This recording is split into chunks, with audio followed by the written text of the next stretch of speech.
नमस्कार, स्वागत आहे तुमचं पुन्हा एका नवीन व्हिडिओमध्ये। मित्रांनो, वसंत पंचमीच्या दिवशी देवी सरस्वतीची पूजा केली जाते आणि मातेला पिवळ्या वस्तू अर्पण केल्या जातात।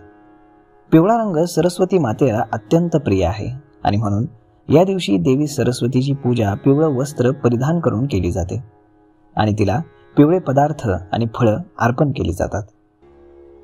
असं मानलं जातं की वसंत पंचमीचा सण सरस्वती मातेचा जन्मोत्सव म्हणून साजरा केला जातो। तर मग वसंत पंचमीच्या दिवशी सरस्वती मातेला कोणत्या पदार्थांचा नैवेद्य अर्पण करतात आणि त्याचं महत्त्व काय आहे हे आपण आजच्या व्हिडिओमध्ये जाणून घेतोय। सर्वात पहिली वस्तू म्हणजेच केशरी भात।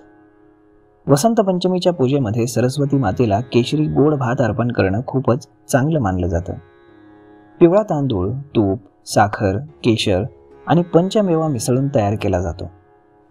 मातेला नैवेद्य अर्पण केल्यानंतर किमान 5 मुलींना तो खाऊ घालतात।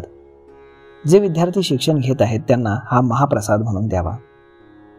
आता दुसरी गोष्ट ते म्हणजेच राजभोग। वसंत पंचमीच्या दिवशी पूजा केल्यानंतर भोग म्हणून माता सरस्वतीला राजभोग अर्पण करावा। माता सरस्वतीला पिवळ्या रंगाचा राजभोग अत्यंत आवडतो।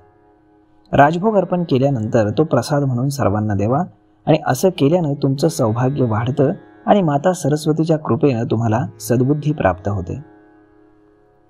आता पुढची वस्तू आहे ती म्हणजेच बोरं।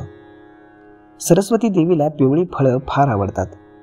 फळांचा नैवेद्य तुम्ही सरस्वती मातेला अर्पण करू शकता आणि त्यामुळे मातेचे आशीर्वाद तुम्हाला मिळतात। बंगाली समाजातील लोक वसंत पंचमीला देवी सरस्वतीला पुष्पहार अर्पण केल्यानंतरच स्वतः बोरं खातात। वसंत पंचमीला जो 5 फळांचा नैवेद्य दाखवला जातो त्यात बोरांचा समावेश नक्की करा। आता पुढची वस्तू आहे ती म्हणजेच बेसनाचे लाडू। सरस्वती मातेला बेसनाचे लाडू अर्पण केल्यानं ती प्रसन्न होऊन सुखी आणि समृद्धी होण्याचा आशीर्वाद देते। त्याचबरोबर तुमच्या घरामध्ये सकारात्मक ऊर्जेचा संचार होतो।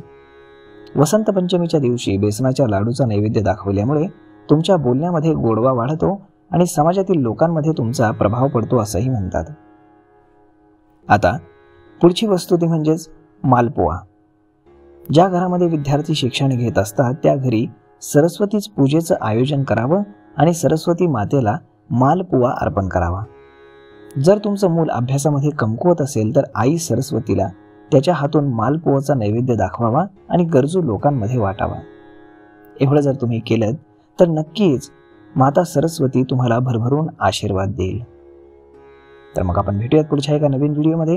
तोपर्यंत तुम्ही चॅनलला सबस्क्राईब करायला विसरू नका आणि व्हिडिओला लाईक आणि शेअर करायला अजिबात विसरू नका।